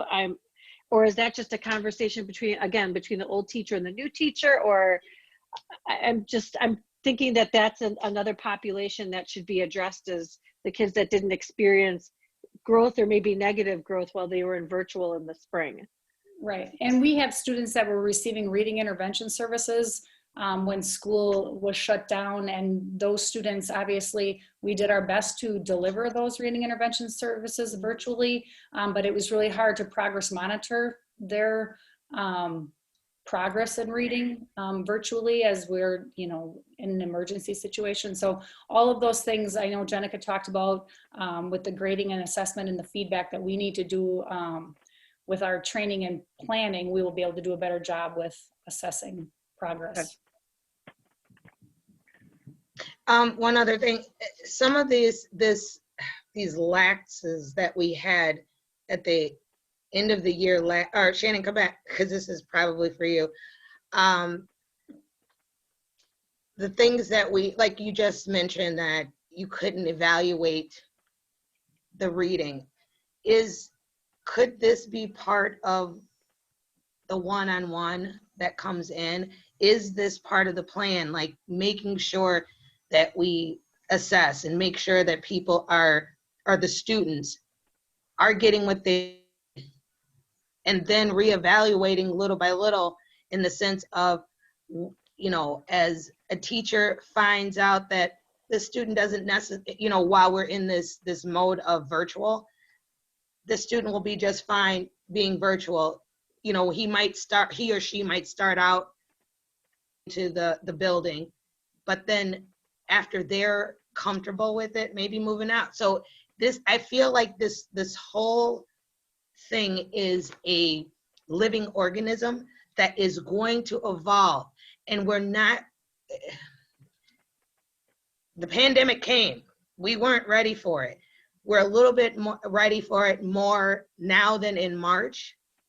I don't think we have all the correct answers, but we have to get at least 99% right on this. We're not going to be right on everything, but now this is where those questionnaires, all those surveys that we've been doing, now we can tweak it, because this is what we think we're going to plan.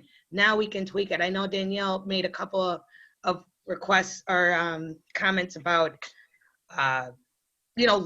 individual things that were within this.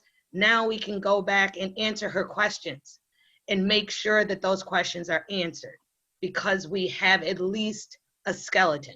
Before we just had nothing. And I'm sorry. Go ahead. Oh, go ahead. No, I'm done. I think this is the most important part of all these discussions. Now we have a skeleton, and now we have to put the body parts in. We have to put, to make this a whole thing. And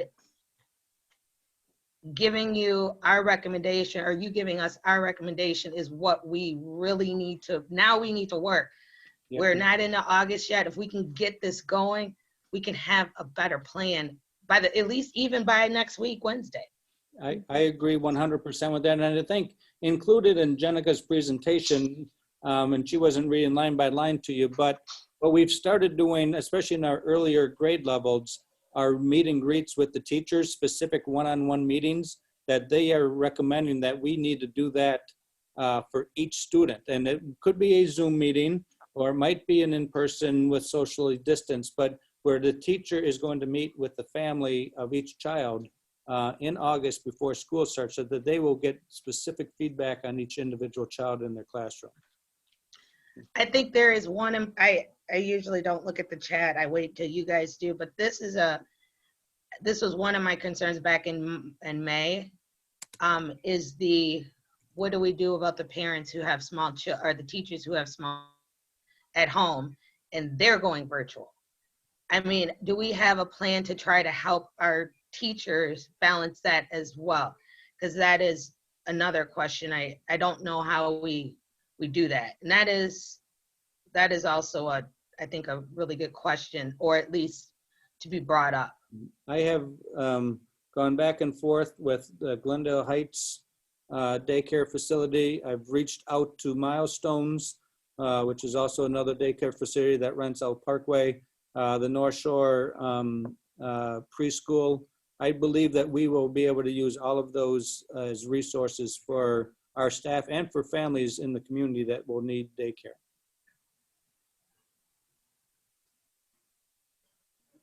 Okay. Larry, sorry, I have a question.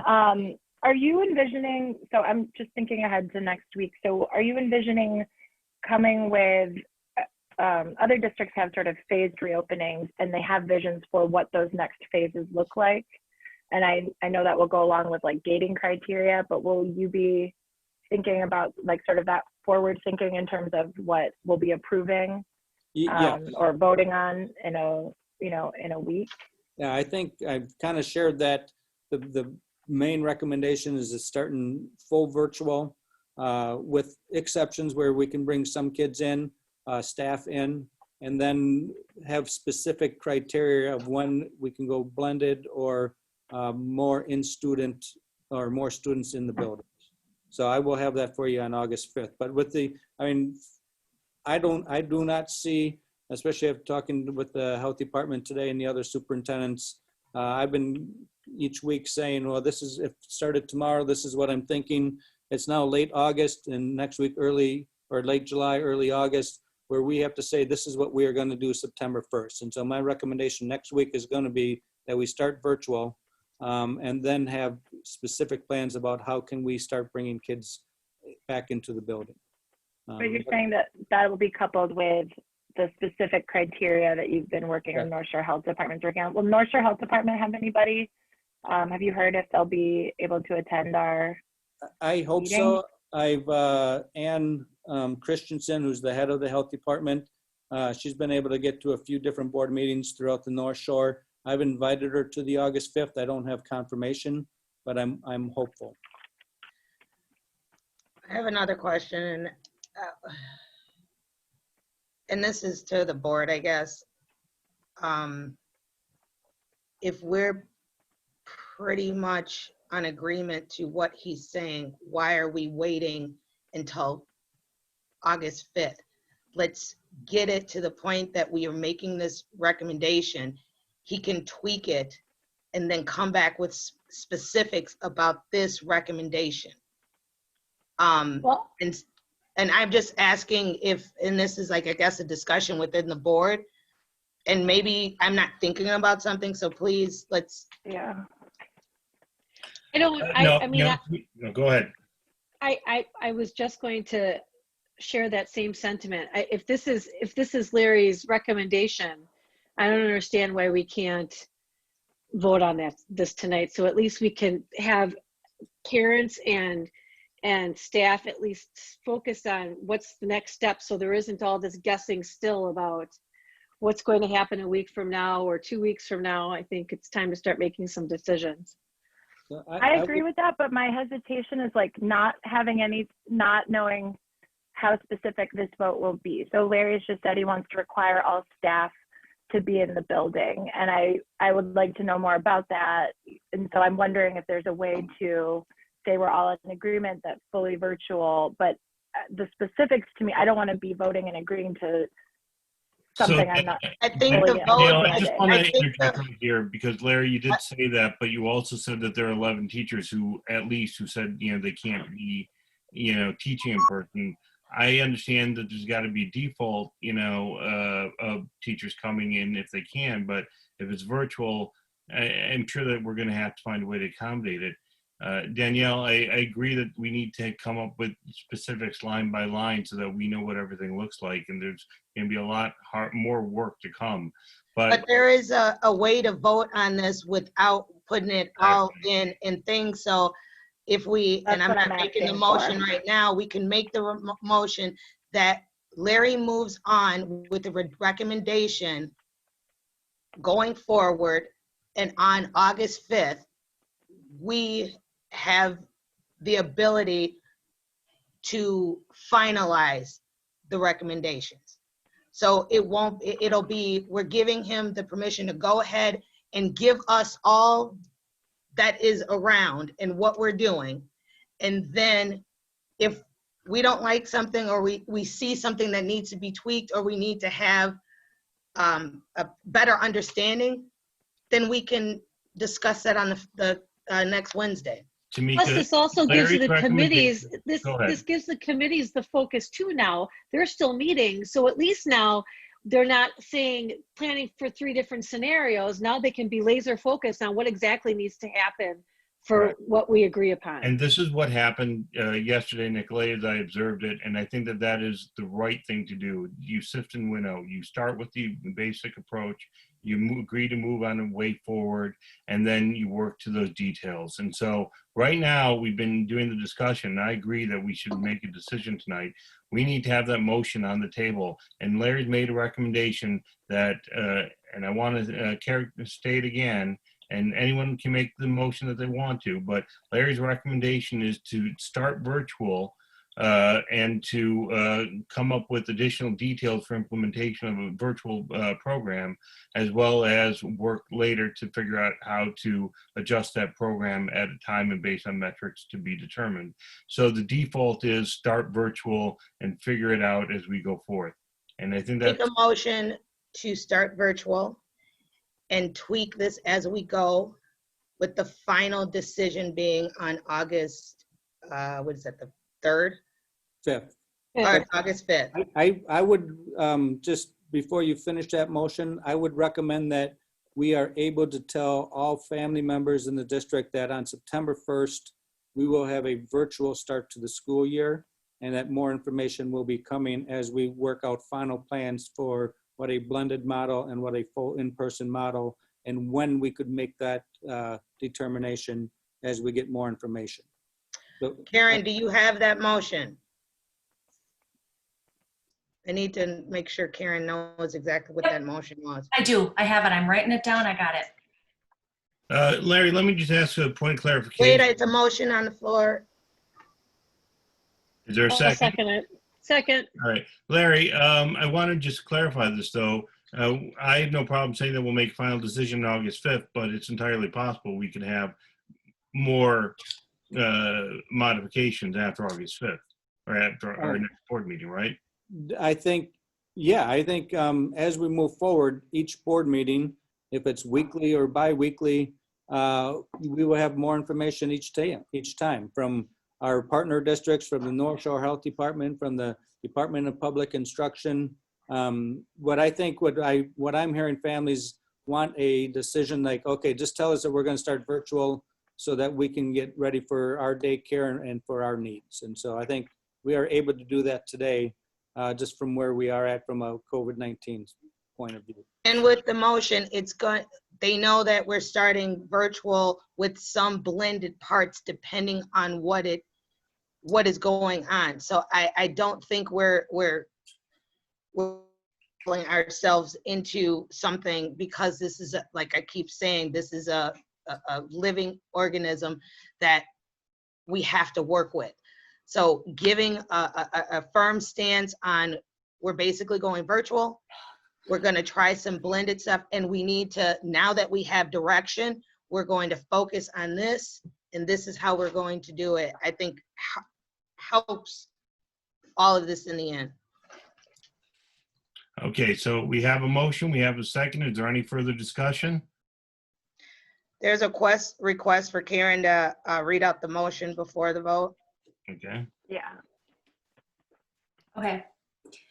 The motion is that we begin school on September 1st virtually with a blended option to be further decided on in the near future by August 5th. The motion was made by Tamika Vukovic and seconded by Molly Krychowiak.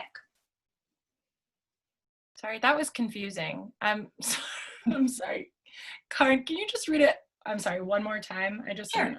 Okay.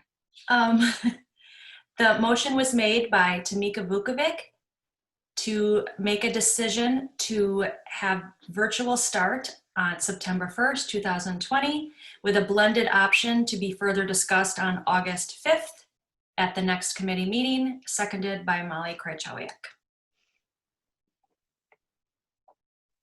Tamika, would you accept a friendly amendment to indicate that the blended option would be needs-based, based on criteria to be determined later? Except, Do we need to include the blended option? And there's a motion on the table and he asked for a friendly motion. I accept. I think, do we need a second on that or no? I'd rather get a second. I think we do need a second on it because it's modified, so. After the second, I'd like to make a clarification, but someone second. Right. please. I'll second it. Great. Now, discussion. Yep, I just wanted for point of clarification, what I heard and what I was recommending is that all students will start virtually on September 1st. The blended model that we are talking about wouldn't start September 1st. It would start sometime after we have the criteria of what that would look like. Yeah, and the That's- blended model isn't really blended in the hybrid sense that we've been discussing, but rather would be an option for special needs students specifically, however we define that going forward. Actually, I actually wanna, I do wanna, how do I do this? I think we should take out the blended part completely. Yeah. Because it's confusing already. 3, 4, 5 different people are already asking different things. So I will amend my motion. Yep, you can do that. I will amend my motion to strike blended out of the motion. Is there a second? Second. And that also covers my friendly amendment, so I think that we're now back to the original, which had started virtual. can I hear what the official motion is then that I'm voting on? Karen, if you could.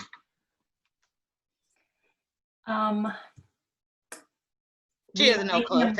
No, I don't. I'm a little bit all over the place, but I'm going to say striking the virtual motion of, the motion is September 1st virtual model for the Glendale-River Hills School District. Correct. Correct. Any Plain and further- simple, and that's, Holly, you're good? Yes. Is there any further discussion? Okay, seeing none, then on the motion to start all virtual education on September 1st, I'm gonna go left to right. Tamika Vukovic, yes. Molly Kuchowiak, Aye. Danielle Bailey, Aye. and Andrew Franklin votes aye. Thank think you. The Teresa's motion on. carries. Teresa. Teresa is on. No, Teresa had to leave. Yeah. Okay. Thank you very much, board. So Jenica and Shannon and I have committee meetings on Thursday. We will let them know that we are starting virtually so that we can focus specifically on what needs to happen. And between now and August 5th, I will get more of the criteria about how we will be able to reopen the building for specific children or all children eventually, and get that to you for the board meeting on August 5th. But we were able to get the message out that we will start virtually on September 1st. And Larry, I want to thank you for all the hard work that you and your administrative team have been doing, as well as, I think at this point, extending a very heartfelt thank you to all of the people who participated in these committees over the last week, and all of the people who are going to continue to be providing their input, as well as the people who responded on the various polls that we've sent forward. We believe that public participation is important, and your input is really valuable. And we're very grateful to have a community that has been so involved in interacting with us. And so I just want to say thank you to that. It's been a very difficult road to get to this point. And I want to thank the board as well for all the work that they've done. It's been a lot of hard work too. I have one announcement before we go, please. Go ahead. I'm going to say this again. Some of our families, we have 158 participants here. If any of our families need food, please email me. I am doing a food. If you need some supplies, we are giving fresh vegetables away as well as dairy. Please email me. I want to take care of the people that are in our district, and it'll be easy to just email me if there's a family in need.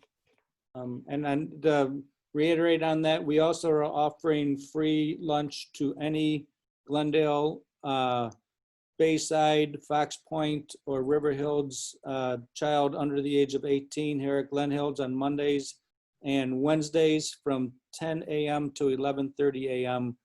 For pickup. And if you're not able to pick it up, if you would email myself or Shannon Kilton, we will deliver it to you. Larry, can we just clarify, the vote we just took is not around the specifics of virtual instruction. I'm just seeing some chat now about, is this with teachers in the building? Is this with pairs in the building? That was not what we just That was not decided. discussed, or that Just was want not to voted clarify on. that. Okay. Correct. So for everyone. So no, the vote was just on that students will start virtually on September 1st. And And we'll get just specifics to you. sorry, go ahead, Larry. So we'll have the specifics out next week. And I just want to share that with the people who are the participants right now, that other districts who are voting this way are not voting this way with a whole plan in place. These plans have been organic and have changed day by day. And this is what's going to happen probably the entire year. And I think that's something that we all just need to embrace, that no one knows what's going on and no one has planned for this before. And so I think everyone needs to be very mindful of this as we go through this entire school year. Parents, teachers like me, administrators, that this is brand new for everyone. That's all I want to say. Thank you. Yeah, the misinformation is kind of amazing how that spreads throughout. But that's kind of social media right now.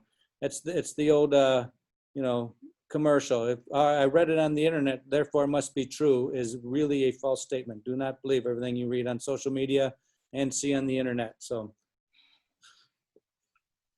Mr. Franklin, if there's nothing else, I think it's time to adjourn.